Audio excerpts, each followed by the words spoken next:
Alright, I'm excited for this game. It's time for a top-level match of Zerg versus Protoss in StarCraft 2, where we find ourselves on the map Gresvan.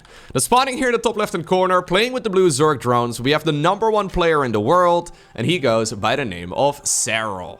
His opponent in the opposite corner, the Protoss player who's been impressing me more so than anybody else over the last couple of weeks. We're looking inside of the main base of Classic.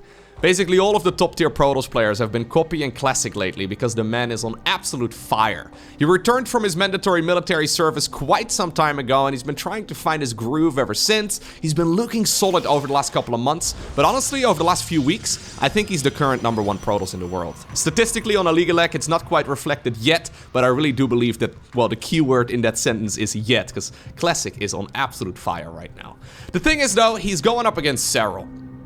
And there's a lot of things we can say about Serral, but one that really comes to mind for me personally is that the man really does not lose in Zerg versus Protoss. So this particular series, or this particular match, it was played at Gamers 8. I haven't seen it yet, even though I was one of the commentators for the event, because this particular series was played on the B stream, which I guess is a good indicator of how high the quality of games actually was in this tournament. Because, I mean, if I was in charge of deciding what games were played on the mainstream, I probably would have put, well, Serral versus Classic there, because I'm a big fan of both of these players. I mean, I'm a big fan of many players, but yeah, the quality of gameplay was absolutely ludicrous. And from what I understand, this game right here is an absolute banger. Anyways, Serral is a killer in the Zerg versus Protoss matchup. Going into Gamers 8, so I believe this particular series was played on the 4th of August. Going into Gamers 8, in 2023 until the 3rd of August, Serral has a win rate of, get this, in the Zerg versus Protoss matchup, of 96.97%.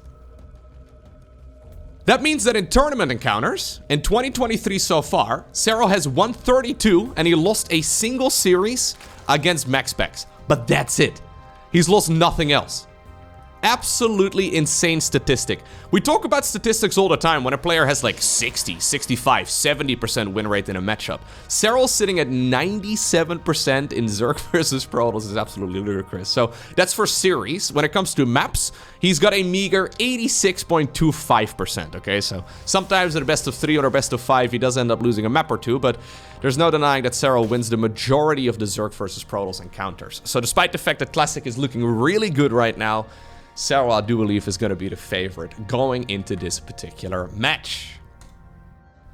Now, Classic doesn't play the spiciest style of Protoss. He decides to once again go here for the Stargate opener. So it's going to be double Adept right here.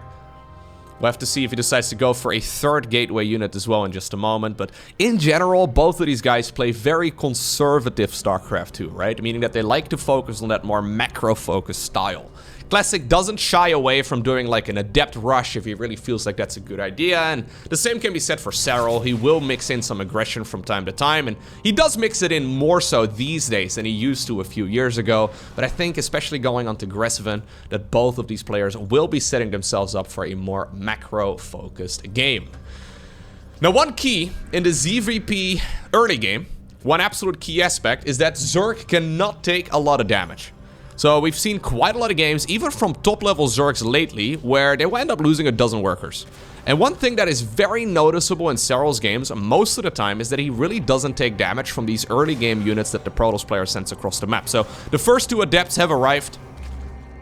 There's not that many Zerglings available, but just enough apparently to push this back. Oracle is being used defensively to get rid of that Overlord and to provide some high ground vision.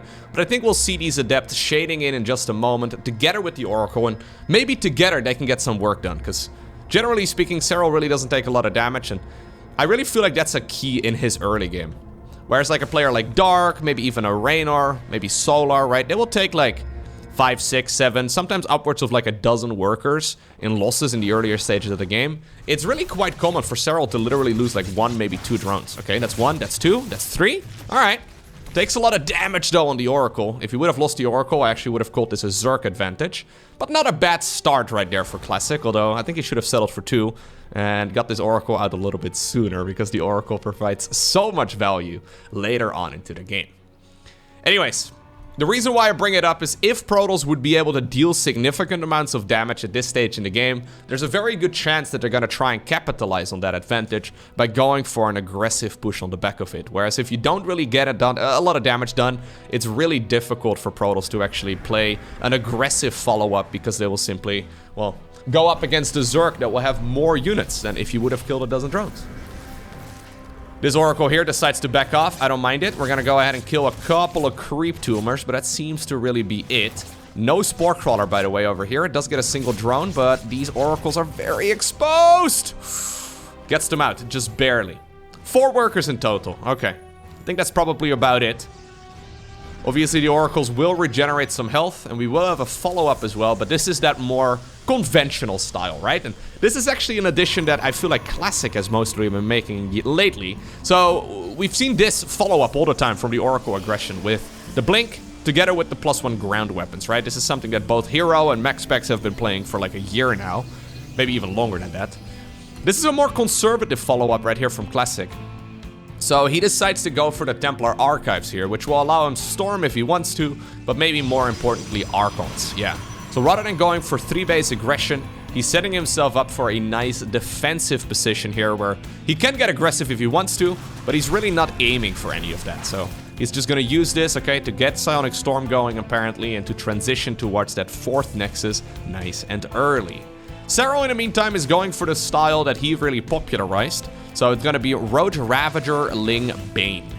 There's a unit composition that's very powerful if controlled correctly, but obviously against, well, units like, for example, Archons and Psionic Storm, it's not quite ideal. One thing that's really noticeable as well in Classic's gameplay is that he's very precise with the building positioning. So he's already, yeah, making sure that these bases are difficult to harass, as these Zerglings are beautifully displaying here.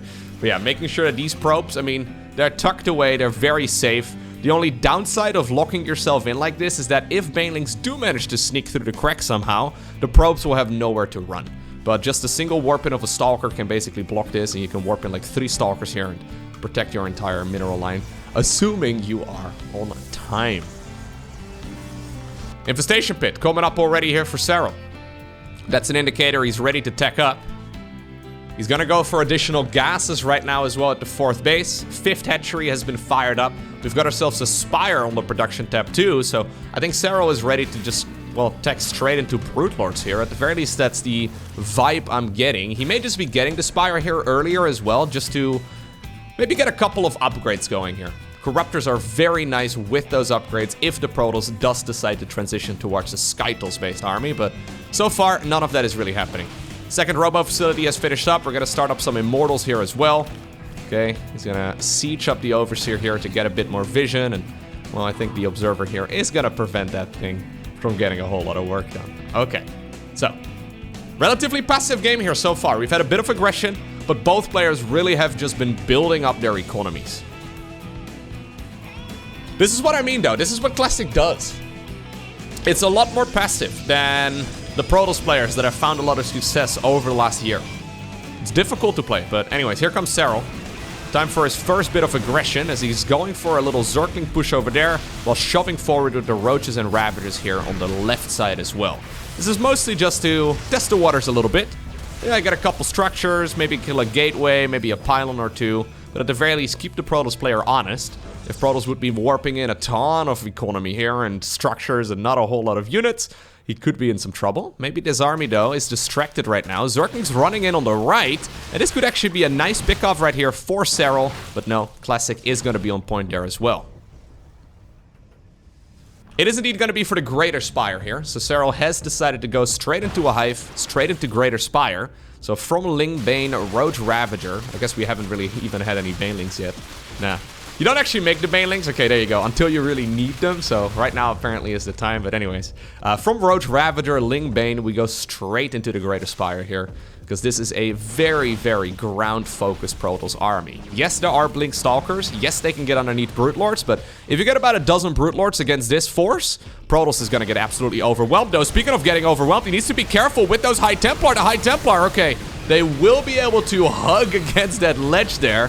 Okay, protecting against some of the Banelings for now, but Well, at least when I started that sentence, it was looking pretty good for Classic, but in the end, a few of the Banes still managed to slip through the cracks. That means that 7 of those Templar have gone down.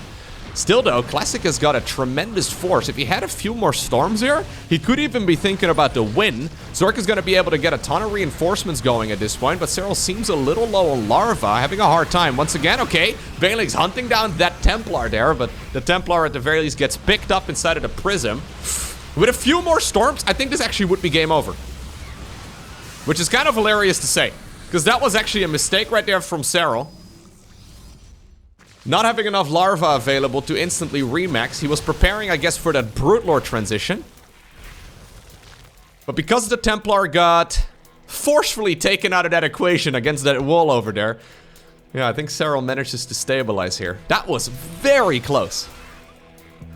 I guess it just shows you, though, how dangerous Classic currently is. Playing a strategy where he's going toe-to-toe against Serral. That's not a theme, I guess, in a lot of Serral's games. Nobody really wants to play him straight up. Just because they are a little scared of playing that late game. Another Templar falls. Another one bites the dust. Most players don't really want to play that late game against Serral, but you can see that Classic here is apparently feeling good. His charge is a little bit late. And with a little bit, I mean a lot of bit. It's a lot a bit late. It's a lot late. It's like a little bit, but a lot. Anyways, there's the Brute Lords coming up. There's the Hydra Den as well. This is a relatively recent addition as well in the Zerg versus Protoss late game, where Protoss players are not just going up against either Lurkers, or they're going up against Brute Lords, but they're going up against both Brute Lords as well as Lurkers. It's a cool unit composition. In a way, in my mind, Lurkers and Brute Lords kind of fulfill the same category, right? They're both siege units, but they're used very differently. I think that's what Serral's aiming for here, assuming this game goes on for long enough. We do have the Stargate transition coming up right now here for Classic as well. Fleet Beacon coming up. We've got a Prism warping in some Zealots in the main base and actually getting a decent amount of damage done. Hatchery over here in a little bit of trouble too, but these Stalkers do have to be careful that they manage to get out. Templar, okay, nicely done, getting some Storms in. The Hatchery, by the way, did get sniped. Nice bit of aggression here from Classic. Yep, blinking away at the perfect time. This Stalker, I mean, it does have blink available. Okay, it's not gonna use it, but in the end, that doesn't really matter all too much. Getting rid of this Prism would be massive. Now notice this as well, by the way.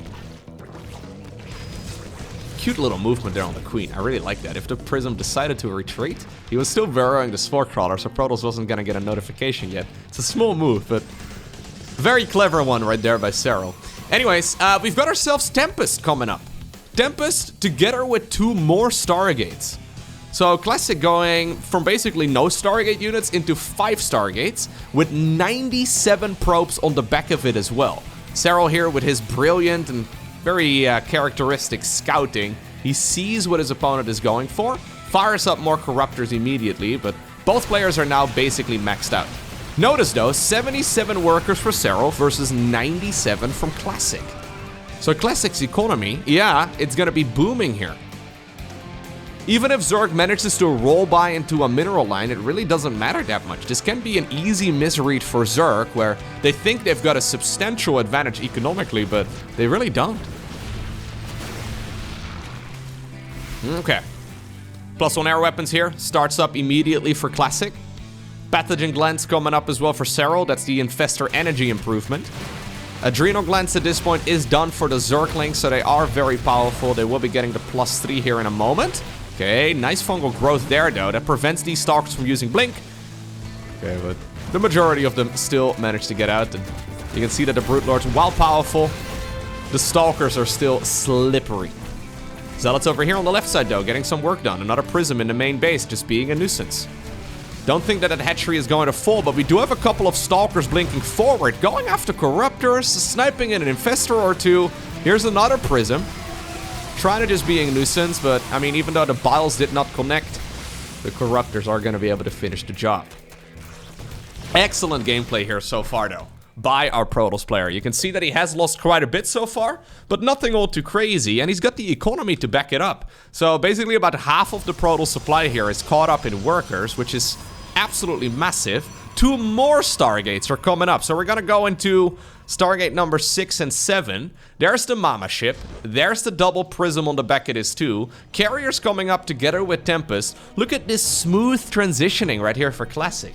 Really lovely stuff. It can be difficult to make that transition towards Skytals, because Zerg can just overwhelm you in the meantime. But because of the way that Classic is maneuvering around the map, he makes himself look big, even though his army really isn't that impressive overall. Like, look at the amount of value that he's got in his unit composition right now. I do think that Serral has a chance to go for an attack, but I don't know if he realizes it. So because of that, Classic only needs a few minutes. He's going to be able to get a tremendous army going. Robotics Bay on the back of this. We've got double Cybernetics Core researching here as well. We're also not apparently walling ourselves in fully, which kind of sucks. But anyways, Prisms once again maneuvering around the map. One at the top section, one at the bottom. We're just going to try and warp in wherever we can, bypassing that one pesky Spore Crawler. Maybe Prism number 1 is not going to be able to get in, but Prism number 2 is headed for the main base. The Corruptors here are distracted. Protoss army, okay, already taking care of that base in the top section of the map. Classic is going to continue the harassment. Actually now apparently aiming for the hive itself. That's not going to happen. Serral decides to burrow a couple of those drones, and he's going to be a-okay here. Good splits as well by Serral, by the way, on those Corruptors, making sure that he gets rid of all those prisms without them really dealing a lot of damage. Okay. We're getting to the point where we're already at a split map. 16 minutes into the game. I've seen a lot of viewer-submitted games of guys in Silver League that take their natural expansion at the 16-minute mark. Like, jokes aside, it is kind of ludicrous how much has actually happened on the map already at just 16 minutes in. Right? Like, these guys are playing fast, they're playing smooth, they're playing stable. And no one really has a substantial advantage here, but it is impressive how much has actually already happened just 16 and a half minutes in. Canceling the spine crawlers as well. We're doing some spine crawler micro here to try and get rid of whatever we can. Okay, so Classic has been trying to create chaos. I think he probably wins a lot of his games with storm drops, for example. Sure. I think he wins a lot of games by now. This can actually do a lot of damage. Yeah. Jeez. That's very painful. Lovely work here, dude. Very sick. Serral, though, at this point is happy to remax, and the problem here, I guess, for Protoss is that they're gonna have a hard time actually getting the main engagement going. Because with 97 workers, right? Yes, you get a big economy. Yes, you can get a tremendous amount of money. But you can't really fight the Zerg player head-on very easily because you just don't have the army for it. So we've got 5 Tempests, 3 Carriers, a bunch of Immortals, a Mama ship, and a bunch of... That's basically it. That's basically all we've got. He wants to keep a bit of supply open as well, so he can actually warp in some Zealots if he needs to. But this is not really an army yet that is ready to fight the Zerg player head-on. So despite the fact that I really do like Classic's position at this point, he's gonna have to fight a very slow moving Zerg force here in the, well, foreseeable future at some point. He's gonna need to engage this Zerg army, and this is not an army that is easy to fight into. There's already Spore Crawler lines set up, there's a lot of fungal growths available, we've got abductions, we've got parasitic bombs, and we've got, maybe even more importantly, the very best late game micro Zerg in the world. Making this army is one thing, sieging up your prism is another, but actually controlling that Zerg late game army is much easier said than done. It is something that, I mean, I play Zerg myself, right? I've mentioned this in many videos, but I have been trying to play this sort of late game Zerg army properly for literally years, and I cannot get the hang of it. I think I'm pretty decent at it now, but this is a unit composition that literally requires 4, 5, maybe even 6 hotkeys if you want to do it properly. And you have only, like, you know, the engagements of StarCraft 2 last usually mere seconds. If you overextend with one of your control groups, or you don't engage properly, or you fly your Corruptors over Archons, or you make one little mistake, it is so easy to mess up.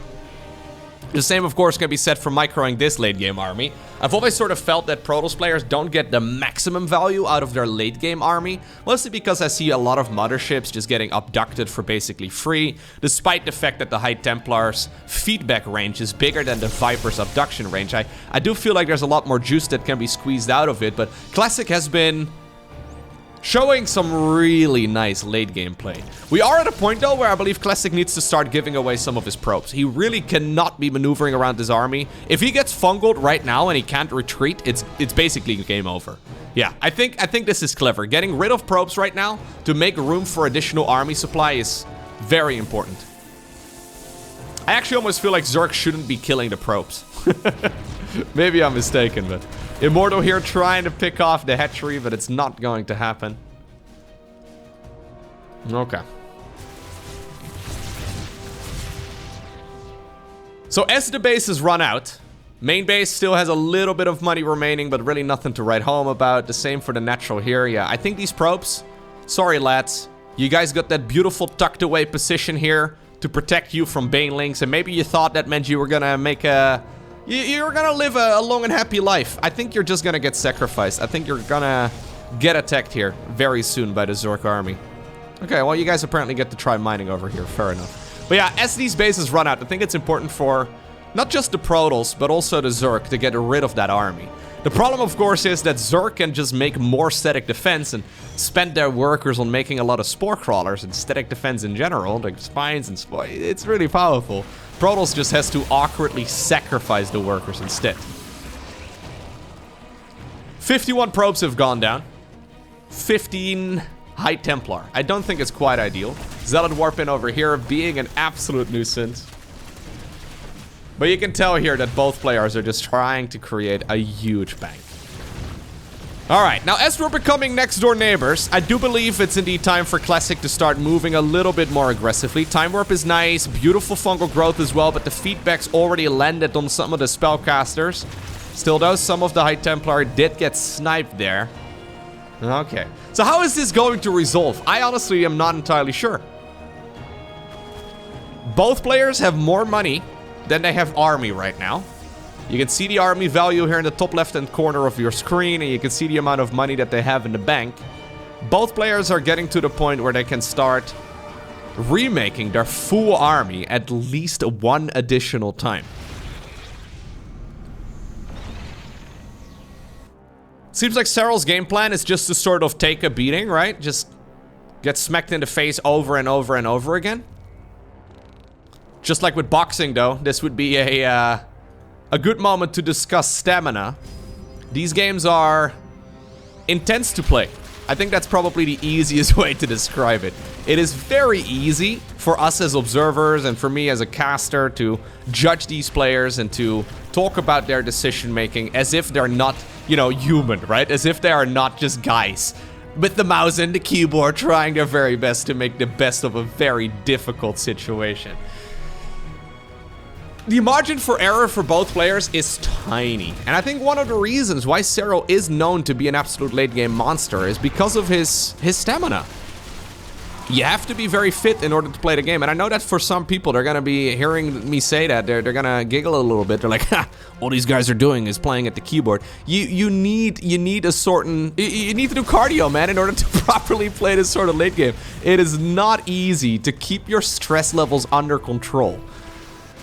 I would like to see a study at some point to see how many calories StarCraft 2 pro gamers burn while they're playing a tournament. I would wage that it's significant.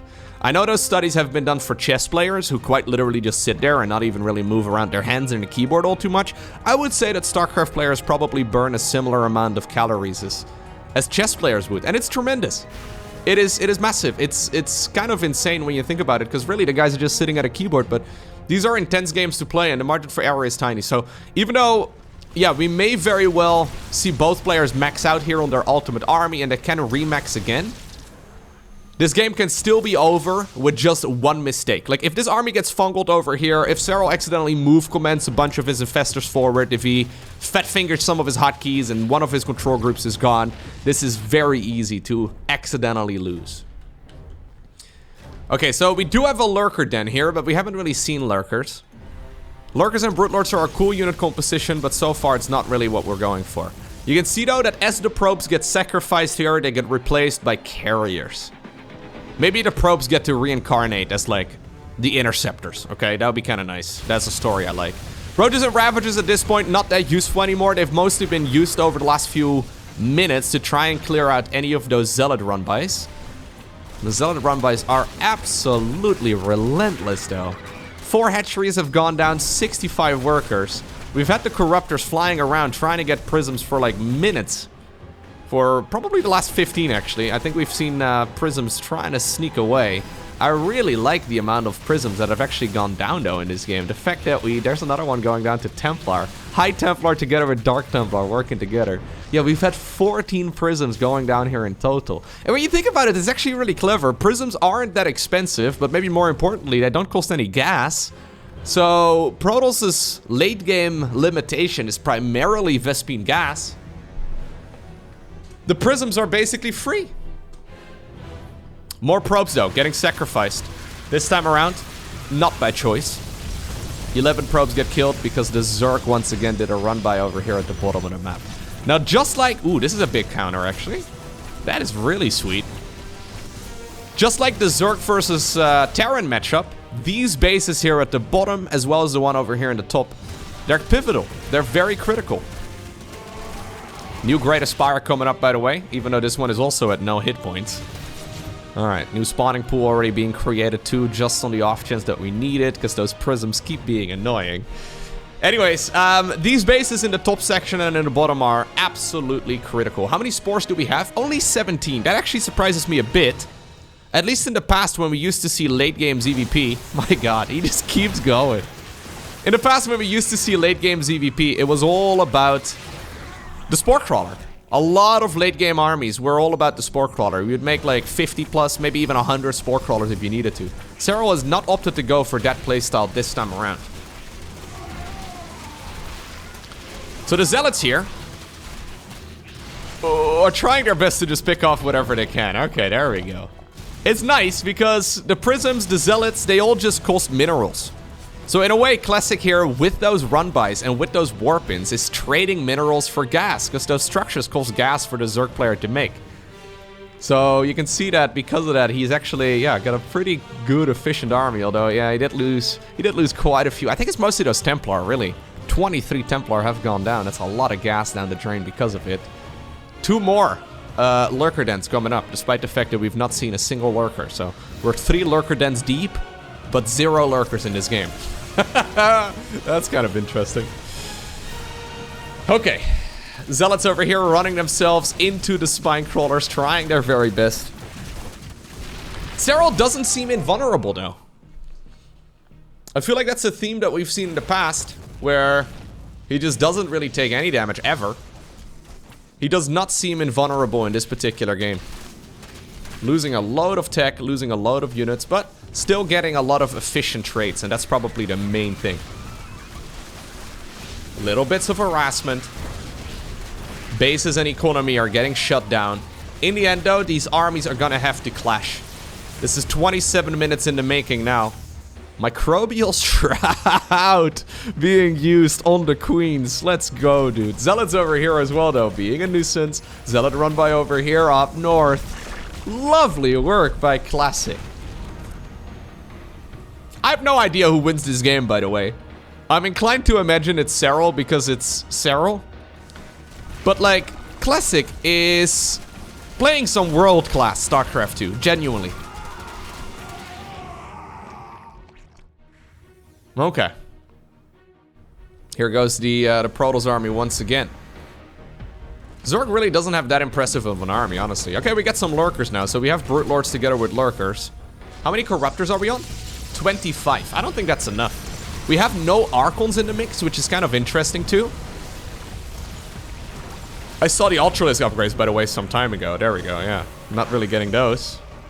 It is important here for Protoss to get the final Forge upgrade, the +3 armor. It would be nice not to see that one forgotten, but Serral is already completely maxed out here. At the bottom of the screen, you can see all of those upgrades here coming up. Okay, so this base was previously mined by the Zerg. Protoss now trying to take that. This base over here, the opposite one on the other end of the map, it was previously mined by the Protoss. Now the Zerg is trying to take control of it. Disruptors being added into the mix as well. I was talking about Zerg usually needing, well, quite a few control groups in order to run this particular unit comp. Protoss is also very tricky to control here in the late game. You need the Oracles to use Revelation on the Protoss army or on the Zerg army rather, to keep those Tempest occupied. You need the Disruptors on a separate control group, the Templar, preferably the Mama ship. It is very easy to look at this and think it's just gonna be the F2A move, but that is really not the case. This is one of the most complex unit compositions in all of StarCraft 2 in order to control properly. I don't think I've seen a game, though, where there's quite literally 50,000 minerals available. Or 50,000 resources, rather, available. I don't know. Are we quite there yet? We're almost there. We're coming up on a bank of 50,000 resources. That is ridiculous. It might be time as well to lower the worker count even more, to be honest. Yeah, we're getting to a moment. I guess there's still quite a few mineral fields remaining, but we are getting to the point, I think, where Serral wants to start getting rid of those drones some more. Of course, ultimately, if the entire map is mined out, I guess you want to arrive at 0 workers, and you just want to go straight into 200 army supply. Another hatchery bites the dust. And another one falls, and another one falls. Oh. Thought for a second this was Serral overextending and donating all of his infestors. That would have been a problem. I'm assuming we've got Neural Parasite and all the rest of it, right?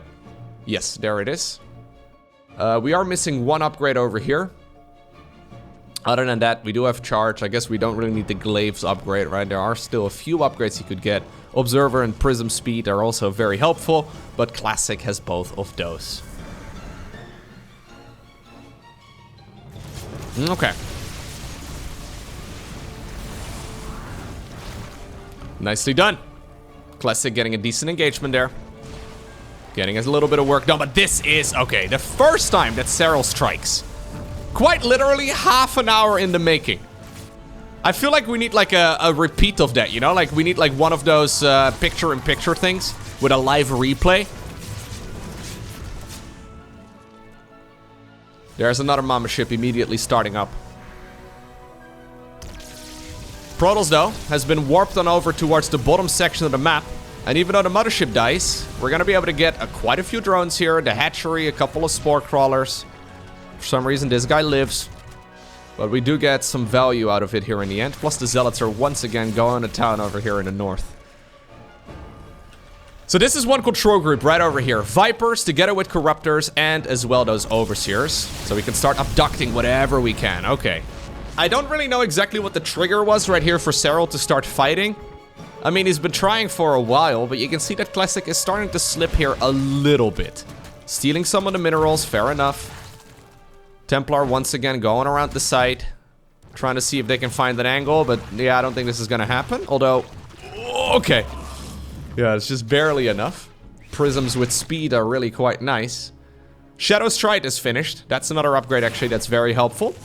It allows those Dark Templar to use their blink ability. There we go. Fungal Growth is not gonna land as the Templar managed to blink away into the hands of an Overseer. Zealots warp in the main base. The spawning pool replacement may actually be in some trouble, as well as the OG pool ended up going down. Probes and mineral, or probes and drones here, mining that base on the bottom of the map. When's the last time there were that many minerals and gas in total in a game? That's actually kind of wild. Yeah. The Viper's abduction ability, so just to clarify, right, I brought it up earlier. The Viper abduction ability is incredibly powerful, but, and this is something I want to emphasize, because I feel like this is often forgotten by a lot of players. In theory, you can get every single one of those Vipers feedbacked. Fatbacked? Fatbacked. You can get them feedbacked before the abduction happens. Because it does outrange, the High Templar, it does outrange the Viper's abduction ability. We don't see it coming up all too often. You obviously need to be on point with your High Templar's positioning. And it's much easier said than done. But every single time you see a Mama ship being abducted by a Viper, it really is because the Mama ship probably is on the same control group as the carriers, and the High Templar weren't paying attention. Obviously, it's very easy for me to discuss that, right? But I really feel like rarely do we see those two units working in unison as clearly as they should. Like, the problem with the Mothership is that its turn radius is very slow, right? So say, for example, you put it on a control group right here with the carriers and you give it an assignment here to turn around right now. The mama ship will glide for another couple seconds and sort of follow my mouse cursor before ultimately making it around. And I really don't think that's optimal. I really don't think that's how you should be controlling the mothership. It really feels like a unit that needs a separate control group. But anyways, we've got ourselves the fights over here at the top section of the map while also at the bottom section of the map. This will once again be cleared out. Serral actually not currently maxed out. Same can be said here for Classic. I wouldn't mind seeing him adding on a few more units.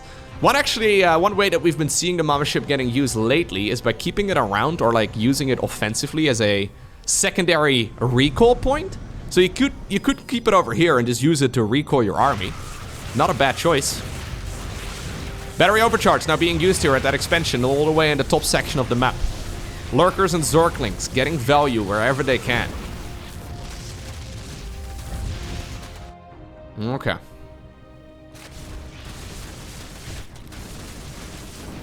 I really love how this map basically turns into a battle for those two bases, right?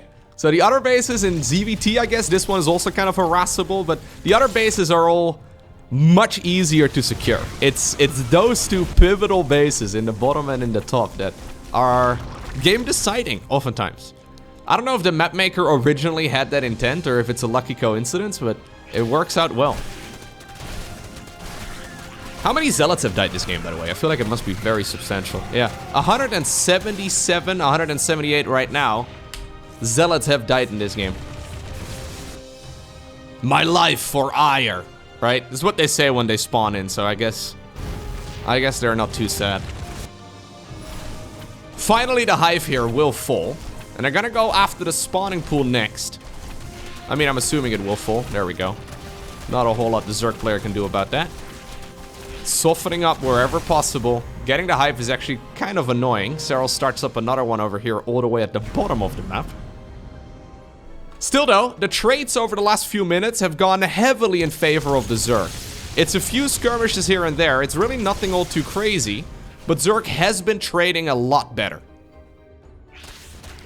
And you can see that reflected right now in the banks. Yes, Classic still has a huge bank, but Serral's bank is huger. It's more huge. It's extremely large. That's what she said. No, it's not what she said. No, I won't lie. No, it's not what she said. No, actually, no. Anyways. I wonder if this is going to be one of those games that we've seen Serral play over the last, well, years, where he's just slowly tearing the Protoss player apart.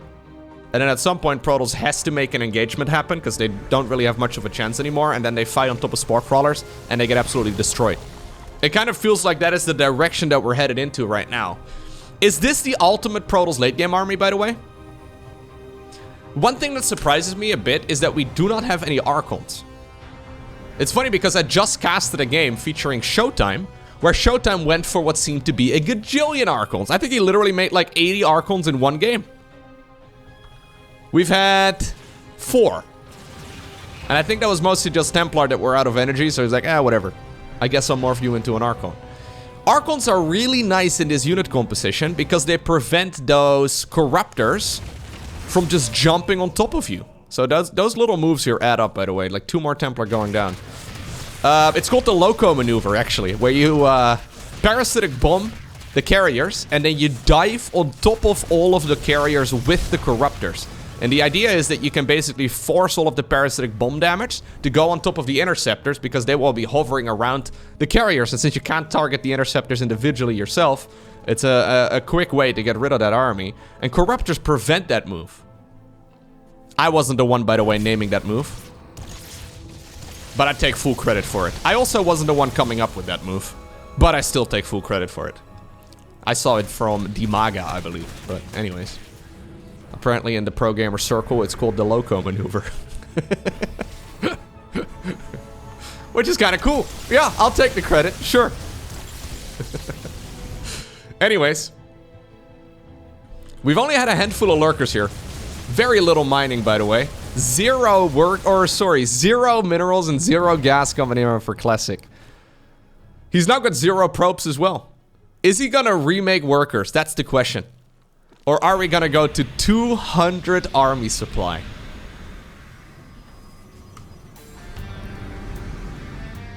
I think we're going to 200 army supply, guys.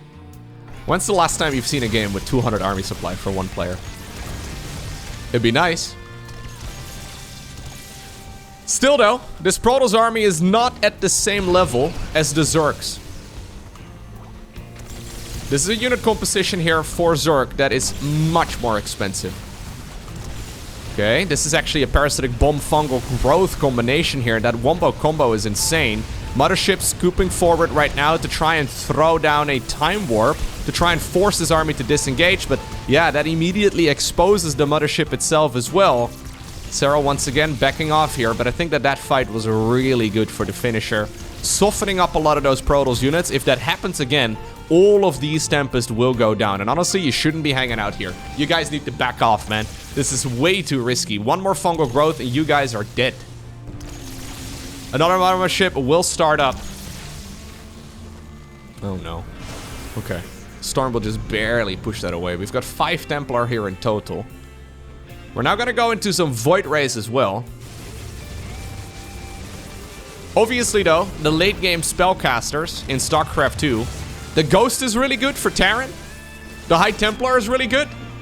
But let's just put it as it is. The Infestor and the Viper are substantially better, especially in combination with one another.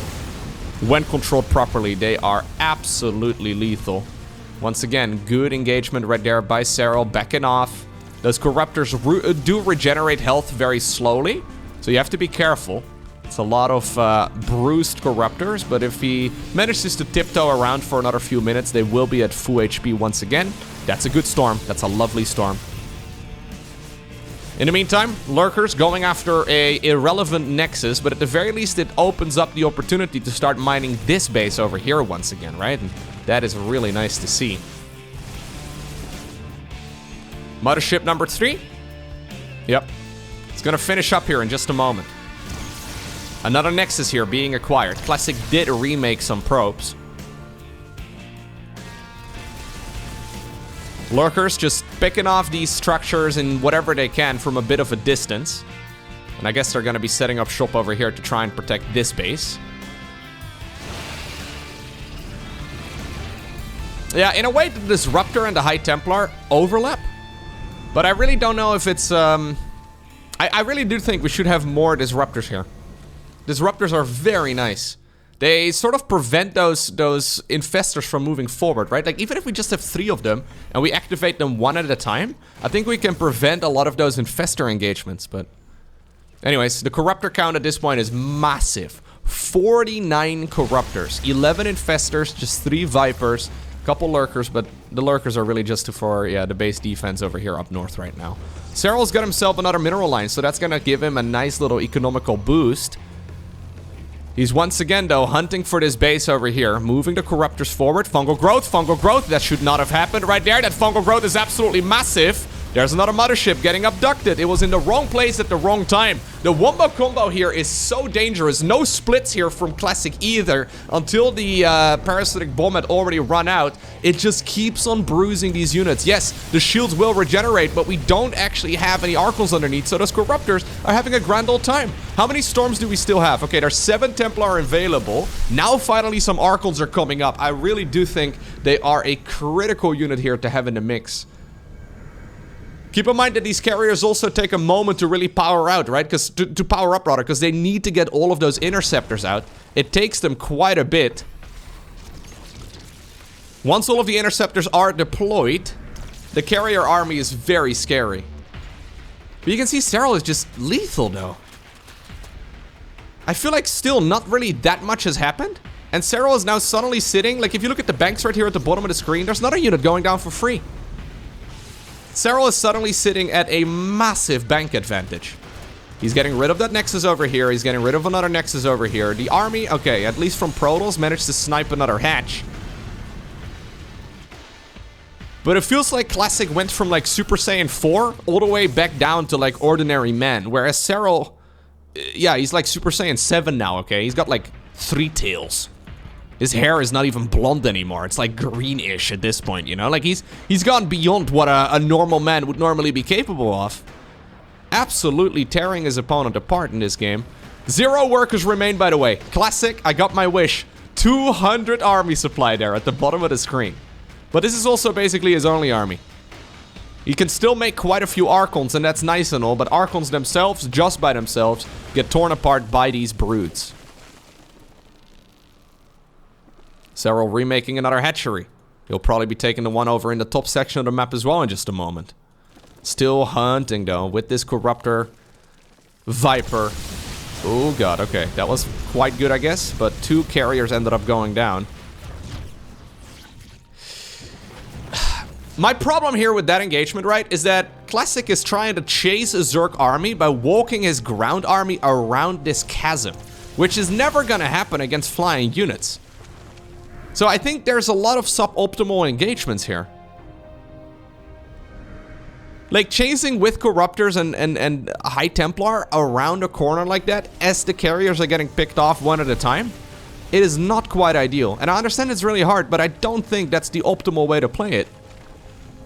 Now, of course, this is, by the way, a really clever thing here by Serral. So the reason why he's bringing those Overseers into the mix, together with the Vipers and the Corruptors, they're all in one control group, is so that if you do decide to rapid fire the feedback ability, it's actually really difficult to land on the Vipers, because of course the what are they called? The Overseers are also spellcasters, so you may accidentally end up feedbacking a spellcaster that you weren't aiming for. Okay, now this is the way I do really like to see Protoss players fight. Yeah, getting the Oracle's Revelation in to allow those Tempests to shoot at their maximum range. Templar over here in the front as well, trying to just get a bit of work done and force these units to back off. There's the Mama ship though, once again. These Corruptors are on the hunt, but we do have Revelation on them, so Classic can see them coming in from a distance. We're on creep as well though, we really need to have an observer. Okay, he's thinking the same thing here. Classic decides to make 2 more observers, but that was basically his piggy bank right now. He's got 2 minerals remaining.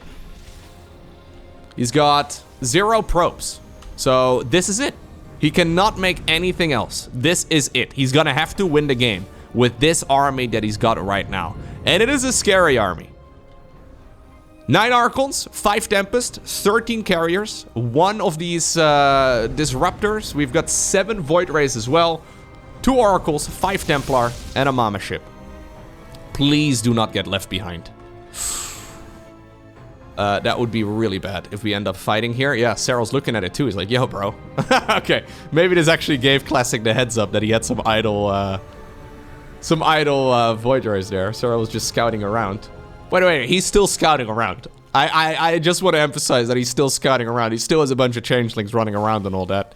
Anyways.